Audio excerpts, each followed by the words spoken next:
They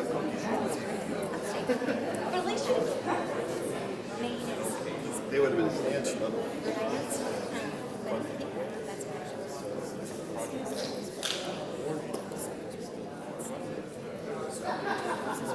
Okay, I think we're ready to get started. So we have our Consulate Roundtable about to begin. And especially in today's climate, nations are constantly re-examining their trade strategies and forging new partnerships to drive growth. So for this panel discussion, we're pleased to welcome Brian Quigley back to stage to moderate a Consulate Roundtable discussion featuring David Clay, British Consul General to New England, and Dina Santos, Senior Trade Commissioner with the Consulate General of Canada. Welcome.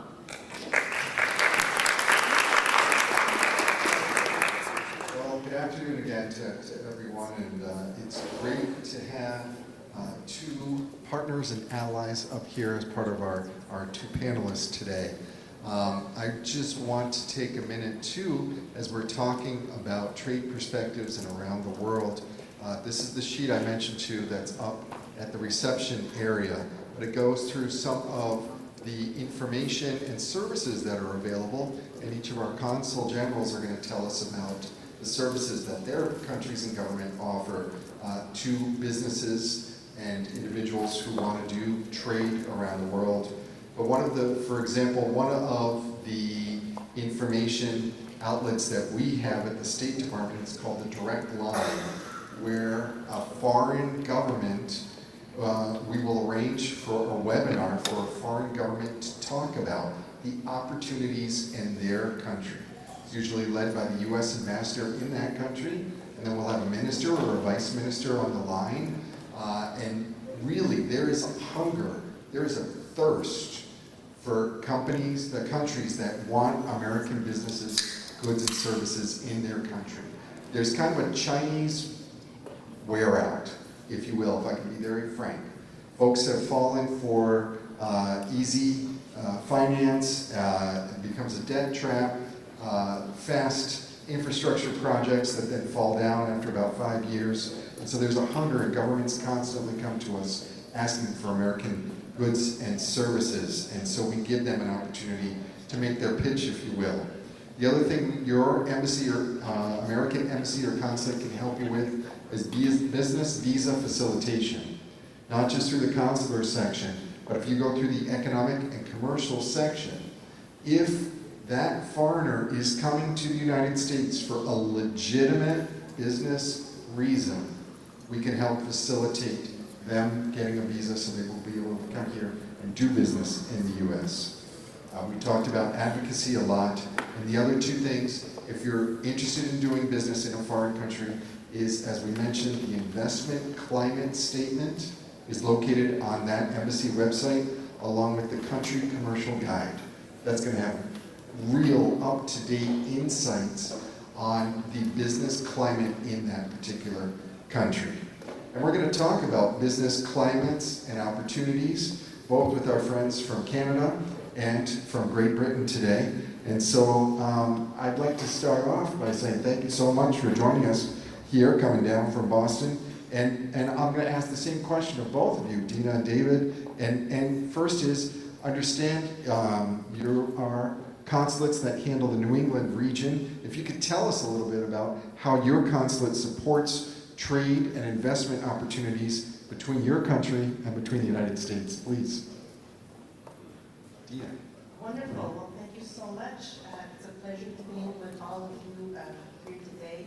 I just want to start out because this is one of my favorite events that is organized on a yearly basis. So I'm very privileged to be here. So Canada has a Canadian consulate based in Boston. We are one of 12 offices in the United States because of the importance of the Canada-U.S. relationship.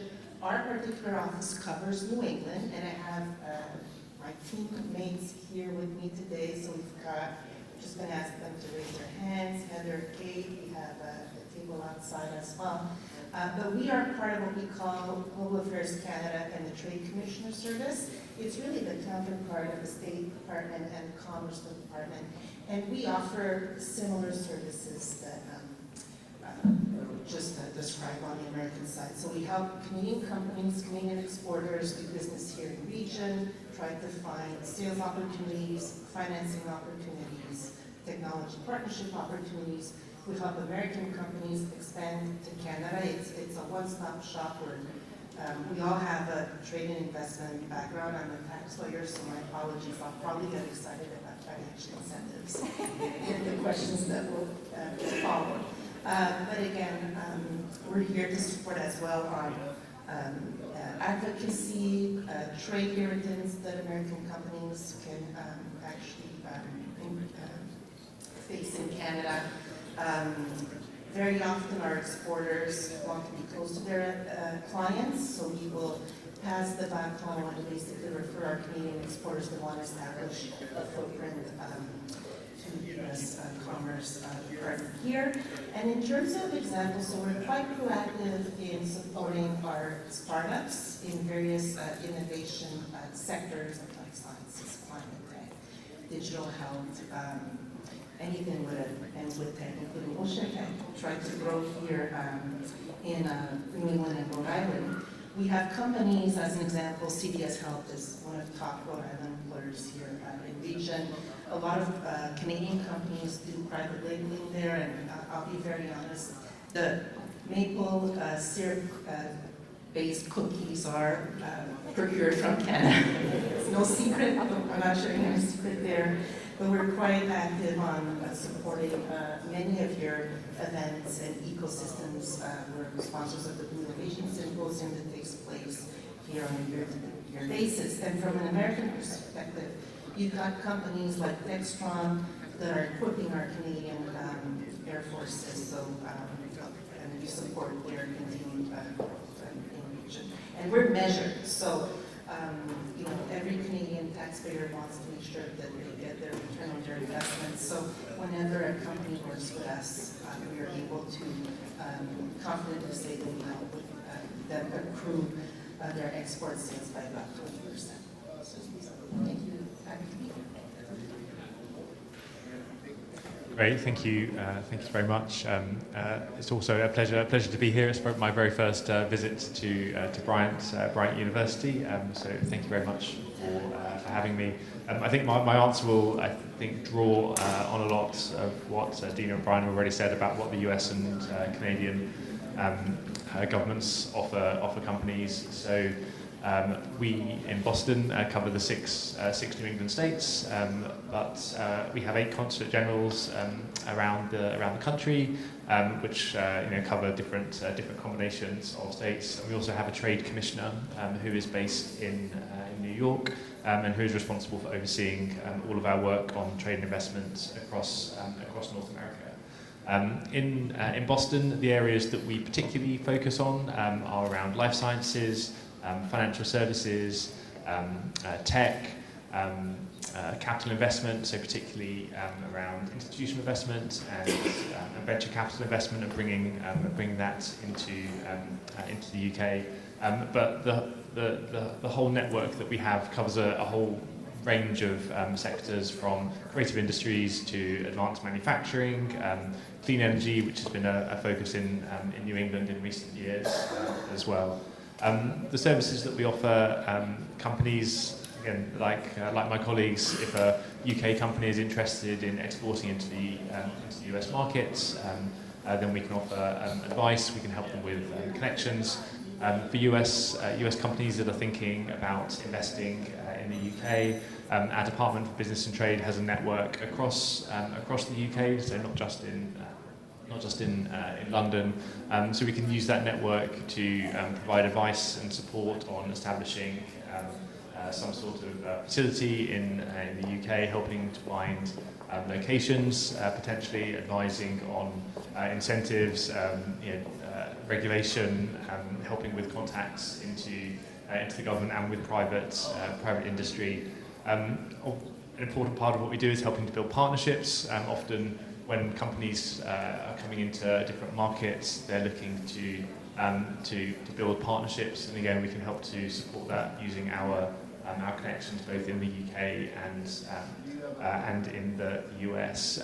One other thing I'd mention, sort of building on what Dina said about startups, is also a big focus for us. We have a science and technology team at our consulate in Boston that sort of helps support UK research and innovation to connect with the US, and developing those connections at sort of an earlier stage often really helps to build the connections once something sort of becomes a trade and investment opportunity. So for many years we worked on clean energy and offshore wind as a sort of a research enterprise, but as the technology matured, we used those contacts to help build our connections with trade and investment on the trade and investment side as well. Excellent. Some great information and great resources for folks that are interested in doing business with both your countries. And there's a natural affinity, I think, with both Great Britain and with Canada. And we think we know you probably more than we really do know. Could you give us a little bit about, back at your home, in your nation, what are the strategic, economic, and commercial goals right now? What are some insights that maybe this audience wouldn't know? And are there some particular sectors that Americans should be looking at in both of your countries? Well, Canada is well-known middle power country and has always offered a very talented workforce. We have 2/3 of our population that has a bachelor or college degree. We have access to global markets. We actually have 15 free trade agreements that covers 2/3 of the world's population. We're very, very committed to sustainability.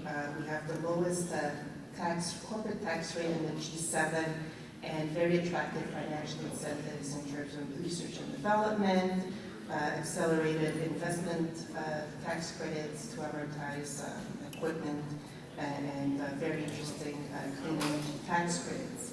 So we know we're a powerhouse for energy. 85% of our energy is clean. We've got corridors, electricity, flowing corridors between Quebec, New York, and Maine that are quite active. We're the second largest exporter of uranium. We're investing in small modular nuclear reactors, and we are also a large critical minerals rich country. Mining, 40% of our global companies are incorporated in Canada. So we're actually right now really trying to build off those strengths and just trying to offer another alternative for countries trying to source very important minerals that will fuel their innovation economy. We are investing, we're doing a major push in terms of developing our infrastructure and really trying to grow inter-provincial trade.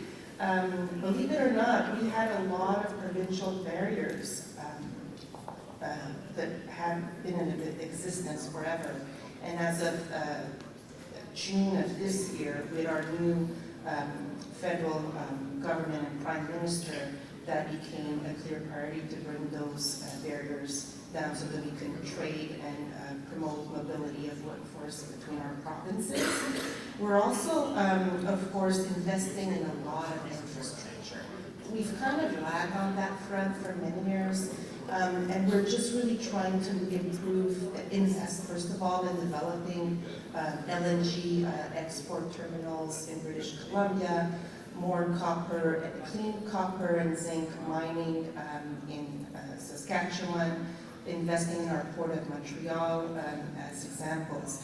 But we are, and just to create more regional trade corridors, we're also pushing on developing and growing our innovation sector. So we have what we call supercluster innovation, superclusters in Canada. We've invested a lot in ocean tech, in AI, in protein technologies, digital technologies, and advanced manufacturing, just to help with bring up productivity. We're also investing in dual-use defense and security technologies. Food and health, we want our population to grow to a long, old and from a healthy perspective. And we also want to foster rural economic development. So 90 to 95% of our population of 41 million people in Canada lives about 1 hour to the U.S. border, and then it's blank. So there's a lot of, we have over the years really invested to try to promote rural economic development and help these companies that are from those areas to just be more digitally connected. And finally, we have 3 fronts, Atlantic, Pacific, and we are an Arctic nation, so that has come up a little bit more as we see China and other countries that are trying to, assert their leadership in the Arctic. We're certainly aligning ourselves with our friends here on this panel to defend our sovereignty. And finally, there's a lot of our pension funds are very much invested in the U.S. I'm very happy my Canadian pension fund of the public services has actually doubled their investments here. So I'm impressed with that. Great, thank you. I'm sure everybody in this room has read the United Kingdom's industrial strategy from cover to cover, but just in case you haven't, that sets out the 8 industries that we will be focusing on over the next 10 years, and where we see the most growth opportunities. I think it was a really interesting document. It's very much established in partnership with industry, and with a very clear idea that there needs to be some prioritization in how we approach the opportunities for the next generation. So I would, if you haven't read it already, I'd encourage you to take a look at that. Also worth noting the recent state visits that we had by the US President, which outlined some of the priorities particularly for the UK-US trade investment relationship. So there have been some really amazing announcements on investments in the UK's AI infrastructure, really helping to build out compute power and the infrastructure that we really need to develop and grow our AI industry. Also, nuclear was a big priority coming out of the state visit, helping to exchange expertise, work on regulation to sort of smooth the path to approval for things like small modular reactors, so you don't have to go through the process once in the UK and then do it again in the US. So hopefully we'll work towards much more regulatory alignment. And the third area, which I think is particularly exciting, is around quantum, and really stretching our cooperation on quantum technologies. I'll just mention 5 sectors that I think are particularly exciting in the UK at the moment. The first one I've touched on already is clean energy. Historically, the UK has been particularly strong in offshore wind. We have the largest offshore installed capacity in the world after China, and we have very ambitious goals for generation of clean power. So we're aiming for 95% of our energy to be generated from clean power sources by 2030. So a hugely ambitious target, but that generates lots of opportunities in that industry. We're also looking to expand our nuclear industry, particularly, as I said, looking at small modular reactors, but also a little bit further into the future, looking at building our fusion capacity as well. I've also mentioned tech. The UK's tech sector is one of only 3 $1 trillion tech sectors in the world, apart from the US and China. So there's huge areas of potential and expertise in the UK. I mentioned AI and quantum already, which I think are 2 of the most exciting areas, but areas including space, I think are also really exciting. Financial services is a real growth sector for the UK. I'd highlight particularly fintech. We had a really interesting delegation that visited Boston recently, with firms that look at things like cybersecurity. really build on the traditional strengths of the UK's financial services sector by kind of marrying it up with the new really exciting areas of tech. One sector that we spend a lot of time focusing on in Boston is life sciences and connecting the two ecosystems in the UK and New England. We have great companies like AstraZeneca investing a lot in the US, GlaxoSmithKline as well. Obviously, lots of big US companies investing in the UK as well, and just helping to bring together that innovation, try and help develop more regulatory alignment, so close cooperation between the FDA and the MHRA, for example. Final sector I wanted to mention quickly was defence. We also had a defence review, which again I'm sure everyone here has read, but if you haven't, I think the two messages I think I'd want to leave you with about defence are firstly our ambition to really increase our defence spending over the next couple of years to address the threats that we see in the world, and secondly the real focus on developing innovation in UK defence. So we've established a new organisation to support defence innovation, and I'm really excited to get them over to Boston pretty soon to help build that collaboration with companies here in New England. A lot going on in a lot of different sectors, and even though Canada and Great Britain are similar, there are some commercial policy developments that are very unique between the US and Canada, the US and Great Britain. If you could go into that a little bit more. And also, how do you see that impacting the New England area? What are some opportunities? You've already mentioned on some tech area, but as you've both been here in the Boston, New England area, what are you seeing that you would recommend both to Americans and to your countrymen about what they could be doing here in New England? Well, I would just start by setting the Canada-US economic relationship. It's true we are not equal, and we do have through our USMCA free trade agreement, a very special and privileged relationship with the United States and Mexico. There's about $1 trillion of goods and services that cross our border on a yearly basis, 2.5 billion a day. There's over 260,000 people crossing our border as well. So just making sure that, and that agreement that has been in existence for 30 years has really created prosperity in our three countries and really helped us compete regionally based on the respective strengths. So there's going to be a really big emphasis on trying to renew that agreement in the year to come. Right now there's about 90% of American goods that flow to Canada tariff-free. It's about 85% of the reverse of Canadian exports flowing down here. So, and that free trade agreement of goods covers every good possible.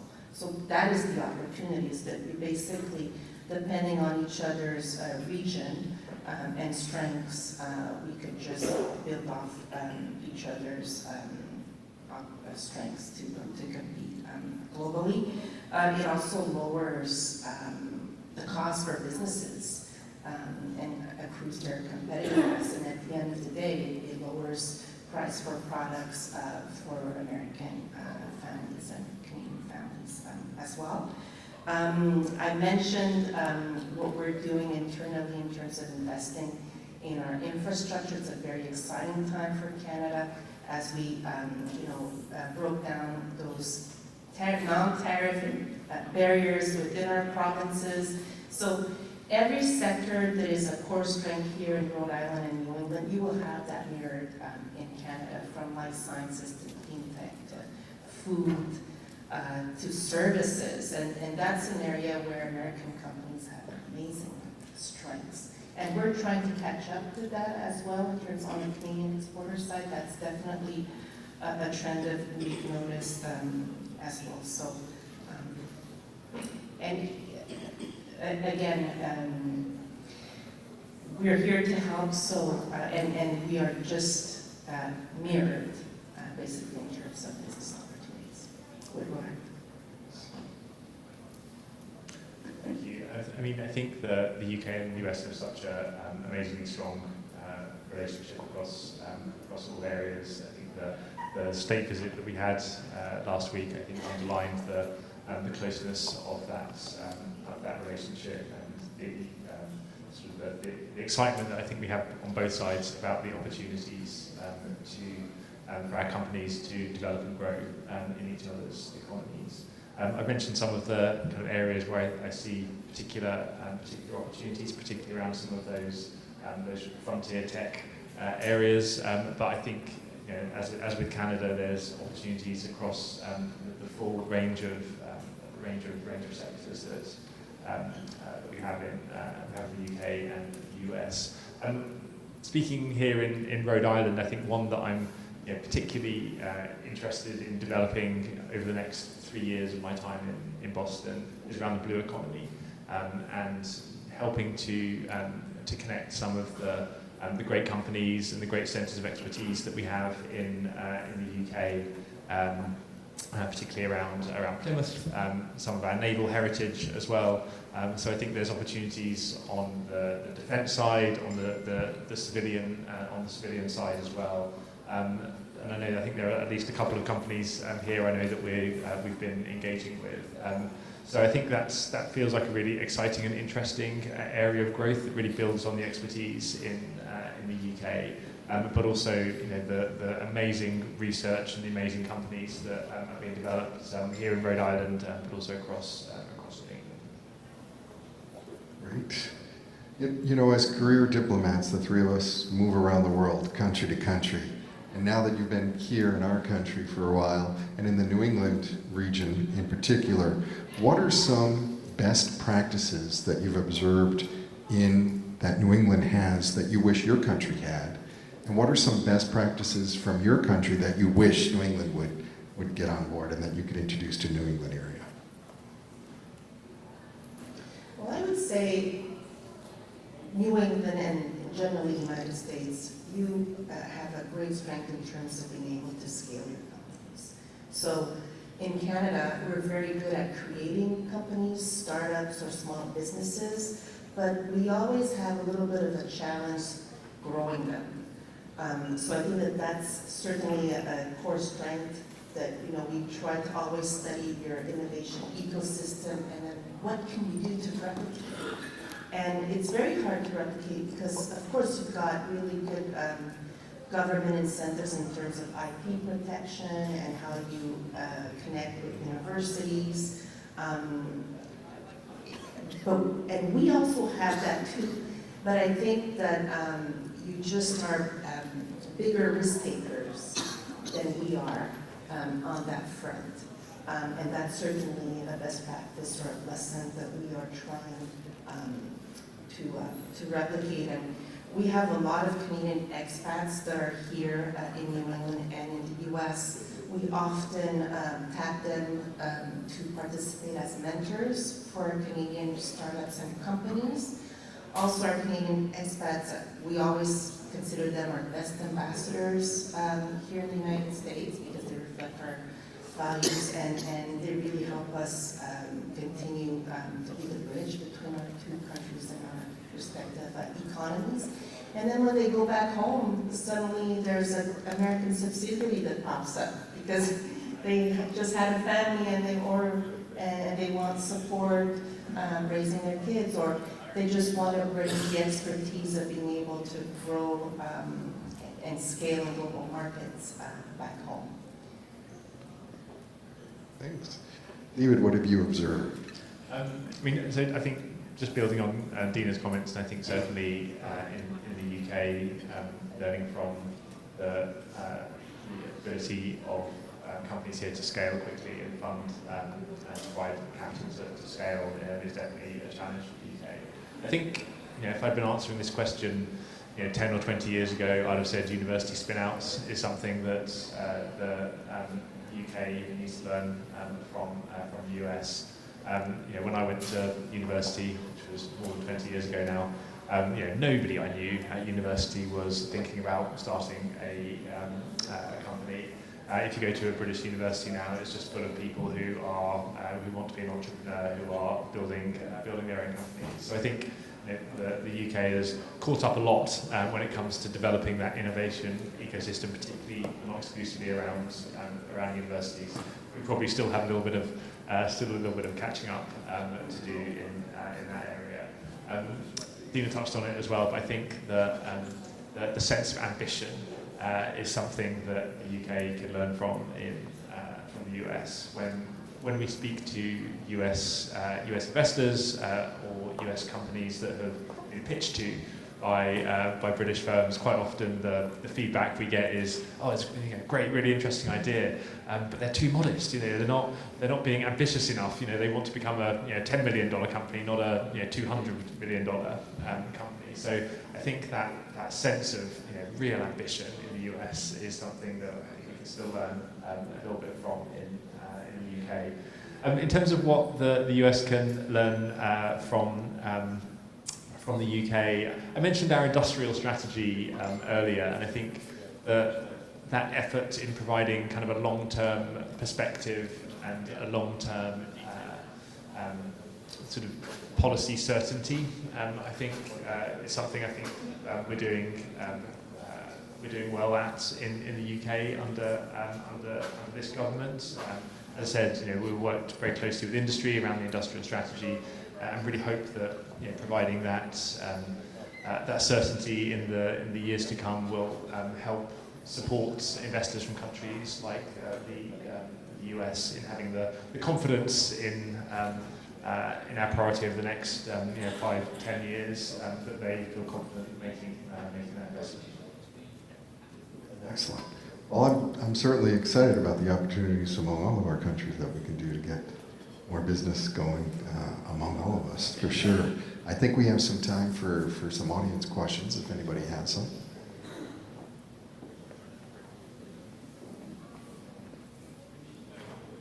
Please. It was a great question about what you were interested in having your countries learn from what American Congress is doing. If I pose the other question to you, what could we as U.S. commercial leaders learn from your countries to improve international trade? What would you advise? It's almost, I don't want to say it because it's a strength for us, but it's really our free trade agreements. So, we've recognized early on that, we're only 41 million in population. And for us to, so we have to be an export country. We don't have a big enough domestic market for our goods and services. So we've basically negotiated free trade agreements, and in blocks, really, if you look at USMCA, Canada, Mexico, US, with Europe, we have I think we're one of the only countries that has a free trade agreement with the EU, and we're part of CTPPP, which gives us access to Asia and certain parts of Central and South America. So what we very often, in terms of a business strategy, and as American companies look at rebalancing their supply chains, there's a lot of talk of localization. So, of course, if you want to sell into a country like Canada or the US and following that similar trend, you would need to, it would be great for you to beef up your local operations to serve that market. But then I would encourage you to take advantage of our free trade agreements for you to try to sell your goods and services tariff-free abroad to 2/3 of the world's population. I'm going to be a bit sort of traditional and old-fashioned. I've only been sort of working in the area of international trade really for the last year since I did this job, so I'm still kind of new to it and have a lot to learn. I think probably the thing that I've been struck most by has been the real value of face-to-face contact and sort of presence in the markets as well. And what I would love for you all to do would be for you to come over to the UK and see what we've got to offer. We've run lots of successful delegations over to the UK. Our team in the Consulate and across the network is able to support businesses that are going over and help them meet the right people and get all the information they need. So yeah, if I had one request of you as business leaders, it would be to come over to the UK, see what we've got to offer. Please.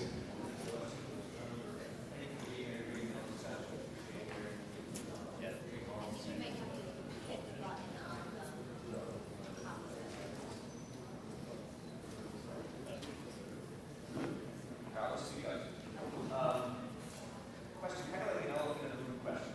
So, heard about life sciences, pharmaceutical, financial services, U.S. administration also talking a lot, putting a lot of motive, right, for really large companies. I haven't heard much today about kind of like Main Street, general manufacturing, hospitality, restaurants. Love maybe hearing, in the country, what are we doing to invest more on Main Street and what are we doing to consumer part chain stuff.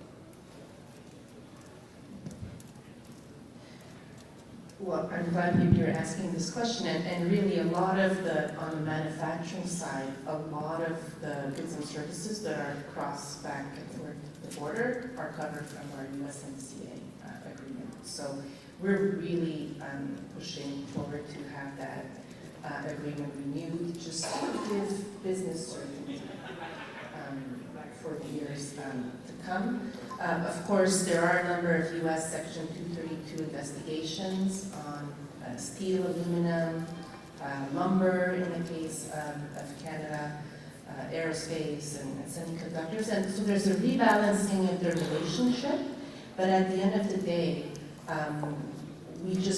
Canada just use itself as a friend and a strategic partner that shares values with the U.S. So as we push forward to renewing USMCA from a trade policy perspective, and there's, we have decades of data showing how American companies have benefited from that.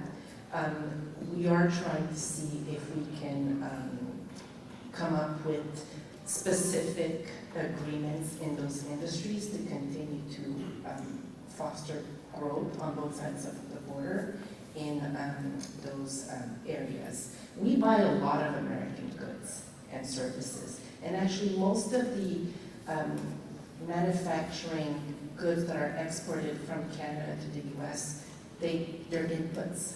They go into final products that American companies after that sell all over the world.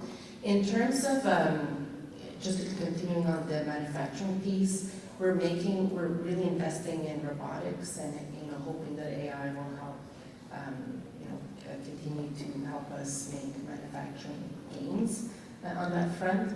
On the hospitality front, of course, we invite every American to continue to come and visit Canada. I'd love to have a flight, regional flight from Rhode Island to key parts of Canada, particularly Atlantic Canada, Quebec, Ontario.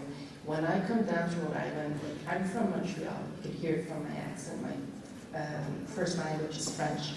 And my tendency, we're a bilingual country, so when I see Francophone names, I just want to speak to somebody in French. And there's so many French heritage names here in Rhode Island. The family connections are here, so I just wanted to continue to grow that. And our Canadian companies, they've been working with counterparts for decades.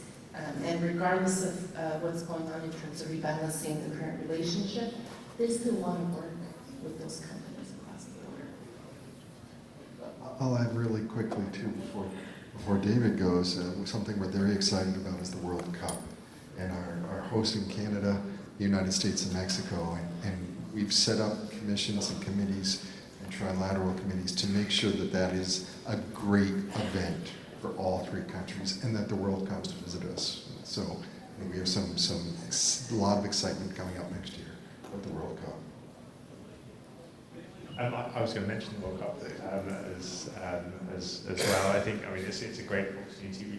We already have 200,000 Brits coming into New England every year, probably more than that. That's just a number that are coming through locally. and they will have an amazing time and spend a lot of money in the local economy here. We're keen to encourage that, and I think next year when you have the World Cup, and fingers crossed for a UK team qualifying and being based around here, and hopefully you'll have some fans staying in Rhode Island to go up and watch the games at Foxborough, given it's halfway between here and Boston. But we also have the 250th anniversary of the Revolution. I've been getting used to being a professional loser over the last year, so I've got another year of being a professional loser to come.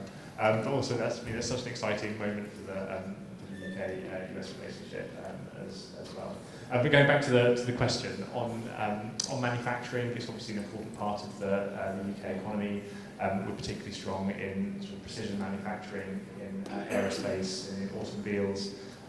We've been able to negotiate tariff-free access on aerospace, a reduced rate of tariffs on automobiles as well. We're keen to bring the tariffs down further, but that's an ongoing conversation. But I mean, there's obviously a lot of potential in the UK market for manufacturers as well.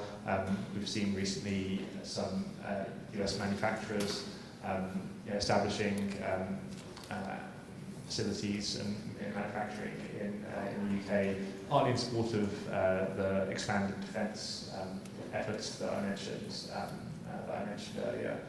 So I'm really optimistic about manufacturing. I think it's a really important sector. We've got very well long-established links with some of the big sectors here, as I said, particularly around aerospace. I think the blue economy, and just coming back to it again, I think offers some really exciting opportunities for manufacturers as well. When it comes to Main Street, we've obviously been very keen to support the export of great UK produce into the US. We do a lot of work, for example, around Scottish salmon, Scottish whisky, making sure that you get the best UK products in the market here. But there's also real opportunities for US agriculture in the UK, and the recent trade agreement is supporting the export, for example, of US beef into the UK market. So, yeah, I think there's lots of opportunities in sectors that are beyond that sort of frontier tech, life sciences that you mentioned. And speaking of food, Dina, I don't know if here in the New England, but we got very excited because in the DC area in Virginia, we have our first Tim Hortons have just recently opened, and they have lines. We can reciprocate. There's a lot of Dunkin' Donuts in there. My question is in regards to offshore wind. Both of you talked about offshore wind in the energy portfolio for your countries. With the pause in current permitting in the United States currently, what are the opportunities for local businesses as offshore wind has started to get a foothold in particular in this region? There's a lot of companies in Rhode Island, Massachusetts, Connecticut, New York, and further Baltimore and Virginia that are deeply involved in this. And with this pause, what are the opportunities for local domestic companies to get involved in the supply chain for your countries? Well, offshore wind or onshore wind is actually a priority for Canada. As I mentioned before, Canada is still very committed to continue to be a very sustainable and friendly country. And so as part of that, this new strategy of investing in infrastructure in Canada, we're actually, our government is looking at potentially supporting an Atlantic wind project. And there's a number of provinces, including Quebec, through Hydro-Quebec, that have made announcements in terms of wanting to grow onshore wind energy capability. I'm very excited, actually, my colleague Dan Brake from the province of Newfoundland and Labrador is here with us today. Actually, he's a new co-locator with our office in Boston. And the province of Newfoundland and Labrador has actually came out about 2 years ago with an onshore wind strategy trying to promote that sector in region. So please come and see us, and again, we're happy to answer your questions and discuss more about these opportunities. As far as the UK is concerned, I know we had a delegation visiting recently from across New England, looking at opportunities in the UK's offshore wind sector.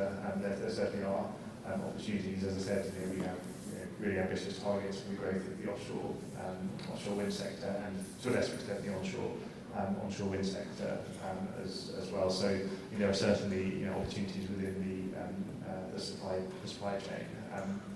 So I think I'd encourage you to look out for opportunities. The UK has a big offshore wind sort of expo every year, which I think is probably a good place to start. We have some big US companies engaged in UK offshore wind as well.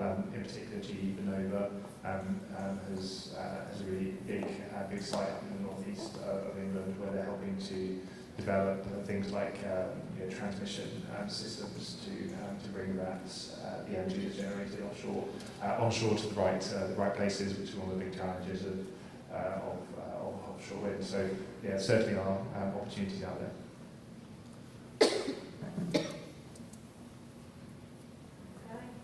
So thank you to Director Quigley and to our distinguished guests. I think we all learned a lot and started to open our minds to what else is out there and how we get there. So thank you very much.